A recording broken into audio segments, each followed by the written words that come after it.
questions. Be ready. All right, so I have to ask, you're on the road, the crowd's against you, coach is like, hey, 52-yarder, you got this right. What's going through your mind right there? Just belief.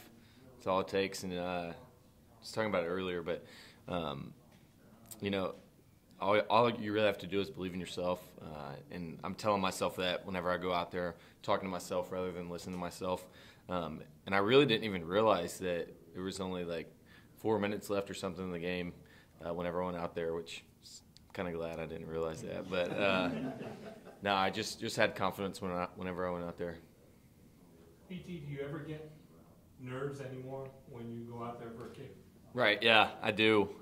Definitely, like, first field goal or extra point of the game, definitely get a little bit of nerves in there, but that just reminds me that I'm doing the right thing, you know. Just excited to be out there doing it.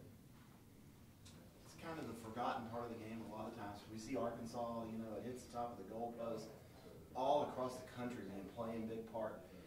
Do you take pride in the fact that that really isn't an issue for like it's almost automatic, it seems at times? Yeah, no, I try my hardest, and I feel like I've been there when I couldn't really help the team out too much. You know, I've missed some important kicks in my career, and now like it just feels so much better whenever I'm able to make them. So, yeah, I definitely take pride in it.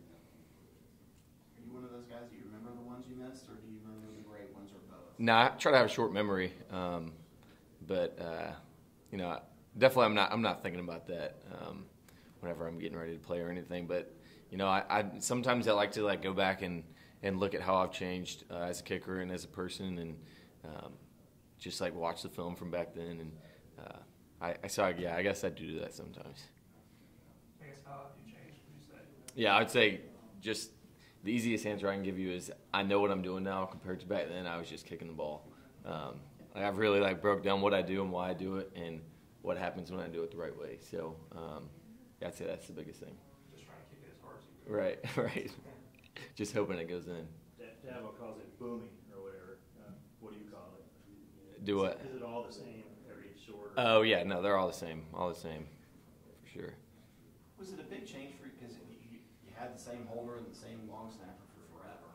Right. So this year now you've got two new guys. Is Drew the same as Will? Was it different for you? Was it an adjustment? Yeah, it's definitely different. But me and Drew came in the same year, and so Drew's been doing the backup holding at practice every day for 4 or 5 years now. So I was definitely confident that Drew could get the job done, and then Flo, the snapper.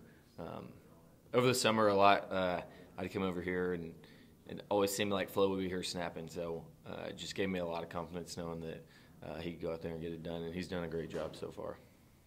And Flo's a little different too. He's right. Kind of the funny guy. Right, for sure. Yeah. Does that help, you know, having that unit, somebody to kind of keep things a little bit loose? Right, yeah, it definitely does. And I think that's kind of like we've talked about what we want out of each other, and we just both like smile all the time. We never let the moment get too big for us, like just get nervous or anything like that. So I've really enjoyed that. We just kind of keep each other happy whenever things might be like tough. So we don't know what's going to happen this week. It could be a hurricane, it could be, you know, downpours, it could be sunshine. We don't know. Do you, if you think it's going to rain, do you practice kicking wet balls? Yeah, so they give us wet balls and like just water bottles and pour it all over it. But at the end of the day, you just kick the ball.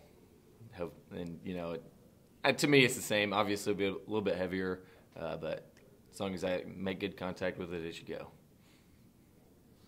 Talked about when you were younger, just trying to boom the wall. I think you've got more kicks at 40-plus yards than anybody here ever. What do you attribute that power to? You always had play, or where did that develop? Yeah, no, I think I definitely have gotten stronger since I've been here, but you know, just kind of like we were talking about earlier, every kick should be the same, but I feel like making 40 plus is you just rely on your form, and leg strength comes whenever you have a good form that you can rely on. Saw Pat McAfee commented you on Twitter. When you have a guy like that crazy. Yeah, no, it's cool. Pat's a cool dude, and I'm excited that he'll be here this weekend. But No, I've talked to him a couple times in the past, and it's just awesome to have somebody like that, talking to me. But he's a good dude, and he had an awesome career in the NFL, and now the life that he lives now is just crazy. BT, how much time do you spend watching video of their, of the opponent's field goal kicking block unit? I mean, do you get their tendencies, or are you just aware of that when it comes to the week? Yeah, I'd say definitely just kind of aware of it. Like, we watch it as a team, and that's probably the most that I do. And the coaches will tell me maybe if the operation time needs to be a little faster this week. But most of the time, the guys that we have out there are going to get the job done. I'm really confident in that. So I think there was one extra point this week that it looked like the Wake Forest guy jumped on somebody's back, was way up in the air. Do you see that a lot when you face a kick? Yeah, no, I haven't seen that before, and I remember when that happened, but I try not to think about that too much. I guess it was a 50-something yarder on the left hash. Is that harder? I mean, not being able to pull it? Yeah, no, I enjoy kicking from the left hash because I feel like you said, it's a lot easier to pull a kick than push it, in my opinion. So whenever I'm on the left hash, I know that I can swing through the ball to the right, and it's just going to keep going that way instead of having to come across and have a better chance of pulling it. So if you're on the right, you might over kick. Yeah, right. What's it mean to you that Coach Swinney never even hesitates when you have a 52-yard coming up? Yeah, no, it means a lot that he believes in me. And, it's special, and it's nothing. I enjoy being able to do that for the team. I guess you said you didn't know there was only 4 minutes left. I mean, did you have a perception? Did you think there was 10 minutes left in the game? I remember looking up. Maybe it was when the drive started, but there was 8 minutes. And I guess that's just what I thought. But nah, I really didn't even look up. And I knew that it was kind of far, but I also didn't realize that it was 52 yards. And also, I feel like I've had 6 52-yard field goals since I've been here. It's really weird, but they're all 52. I guess it's just as soon as you saw the drive start time, you got going on your warm-up kicks. Right, yeah. And so, just hit a couple and feel a good contact off the foot, and then just get locked in. Is it part of the routine, just having tunnel vision, not knowing the clock or the Right, distance or right, anything, just right. letting it kick? Yeah, for sure. Definitely have a little bit. Try to have a little bit of awareness, but like I said, I guess I really didn't have much that time. But just locked in. So if it's a 60-yarder, they'll tell you it's a 50. Right. Yeah. Any questions for BT from Zoom? Yeah, hey BT, this is Chapel Bauer from the state. You've obviously been around for a few NC State games at this point.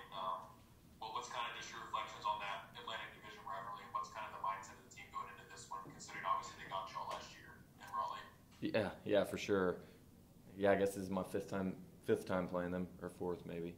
But just locked in and treat it like any other game. If we beat Clemson, we'll do well. So just excited for that.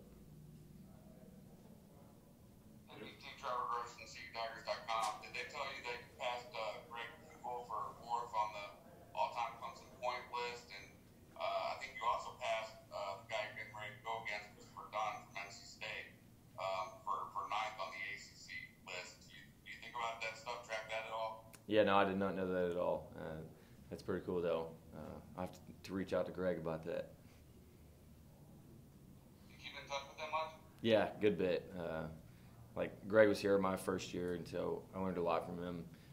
He's a good friend of mine, and I really enjoy our relationship. Thanks, BT. For sure.